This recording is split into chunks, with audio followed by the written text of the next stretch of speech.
दें, बता दें 15,000 नव नियुक्त शिक्षकों का आज प्रशिक्षण कार्यक्रम भोपाल में होने जा रहा है और इन शिक्षकों को मुख्यमंत्री शिवराज सिंह चौहान प्रशिक्षित करेंगे।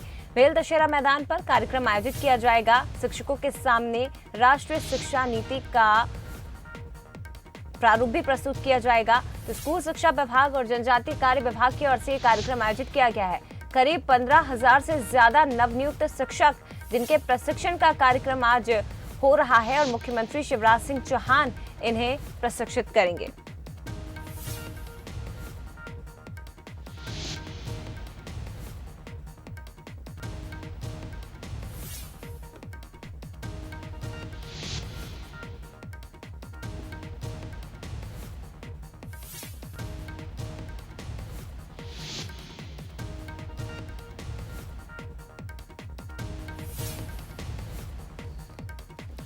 तो एक बड़ा कार्यक्रम आज भोपाल में होने जा रहा है। 15,000 से ज्यादा नवनियुक्त शिक्षक जिन्हें प्रशिक्षित करेंगे मुख्यमंत्री शिवराज सिंह चौहान। बता दें आपको, और बड़ी संख्या में शिक्षक यहां पर पहुंचे हैं। इन्हें ट्रेनिंग दी जाएगी और करीब आधे घंटे का 30 मिनट का मुख्यमंत्री शिवराज सिंह चौहान का भाषण भी यहां पर होगा।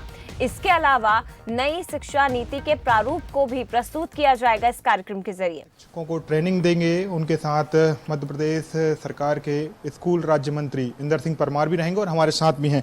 सर, आज एक बड़ा कार्यक्रम है। जो टीचर हैं उनको प्रशिक्षण दिया जाएगा और मुख्यमंत्री शिवराज सिंह चौहान और आप भी मौजूद रहेंगे, दोनों उनको ट्रेनिंग देंगे। क्या कुछ उद्देश्य है सर इस ट्रेनिंग कार्यक्रम का? देखिए, हमारी राष्ट्रीय शिक्षा नीति में शिक्षकों की ट्रेनिंग का एक महत्वपूर्ण स्थान है। साथ साथ इस शिक्षा नीति को नीचे तक क्रियान्वयन करने का पक्ष, सबसे प्रबल पक्ष जो है शिक्षक है। और इसलिए शिक्षकों के मन में सामूहिक संकल्प, एक विद्यार्थी हमारे सामने केंद्रित होकर के उसके लिए काम करना, उसका एक प्रगटीकरण का भाव पैदा करना, एक लक्ष्य के लिए सामूहिक रूप से संकल्प लेना कि हम सब लोग मिलकर के मध्य प्रदेश की शिक्षा व्यवस्था में अमूलचूल परिवर्तन करेंगे। यहाँ के अकादमिक जो विषय है उसको सर्वश्रेष्ठ स्थान पर पहुँचाएंगे। यानी एक प्रकार का शिक्षकों का और समाज का एक माइंड सेट करने का अभियान है। उसी रूप में हमने इस प्रशिक्षण वर्गों को लिया है। कुछ विषय के एक्सपर्ट यहाँ पर रहने वाले हैं। माननीय मुख्यमंत्री जी सबको प्रेरक उद्बोधन देने वाले हैं, और ताकि यहाँ से हमारे जो शिक्षक जाए वो एक ऊर्जा के साथ, एक संकल्प के साथ में, जोश के साथ में राष्ट्रीय शिक्षा नीति के अनुरूप अपने संकल्पों को नीचे उतारने का काम करें। हम नई शिक्षा नीति को देख रहे हैं, हम चरणबद्ध तरीके से उसको हमारे प्रदेश में लागू कर रहे हैं। आज जो जानकारी शिक्षकों को दी जाएगी वो किस तरीके की दी जाएगी और उससे क्या आने वाले समय में फ़ायदा मिलेगा? नहीं, जो हमारे एक्सपर्ट है वो तो शिक्षकों को जो पढ़ाने में जो उनका विषय है उनको लेकर के, व्यवहार को लेकर के उन विषयों पर चर्चा करेंगे। किस प्रकार से विद्यार्थियों को ज़्यादा से ज़्यादा सिखाने के प्रयास के लिए काम कर सकते हैं। सीखने का जो बड़ा प्रयास है उसमें हम भागीदारी बना सकते हैं। लेकिन मुख्य रूप से ये जो कार्यक्रम है ये एक सामूहिकता के भाव के साथ में एक, क्योंकि अभी हमारे यहाँ बहुत सारा विषय ऐसा चलता है, कई बार सोचते हैं कि लोग शिक्षा यानी बाजार, शिक्षा का बाजारीकरण का भाव, और कई बार शिक्षक वर्ग में भी भाव आ जाता है कि हम तो नौकरी करने वाले हैं।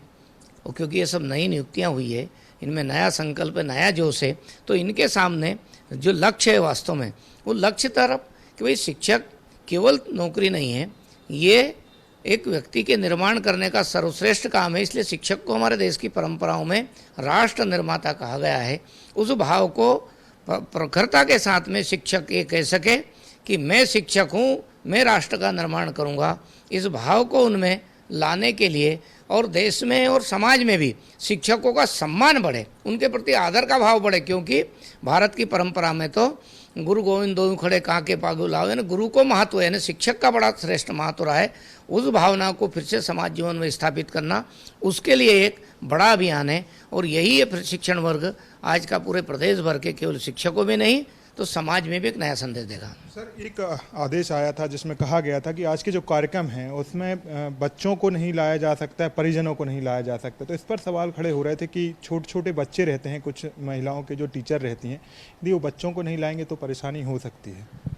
नहीं, उनके दिक्कत ये है कि इतने बड़ी संख्या में अवेयरनेस का विषय उनके लिए शिक्षकों के साथ ही समस्या थी, और इसलिए यदि किसी छोटा बच्चा होगा तो उनके परिजन आकर एक साइड में रहेंगे, उनकी व्यवस्था तो होगी ही, लेकिन उस कार्यक्रम के स्थल पर यदि बच्चा आ गया तो फिर वो बीच में उसकी कुछ तकलीफ हुई, परेशानी हुई तो दिक्कत आती है। इसलिए उनको अवेयरनेस वाले परिवार के लोग अलग रहेंगे।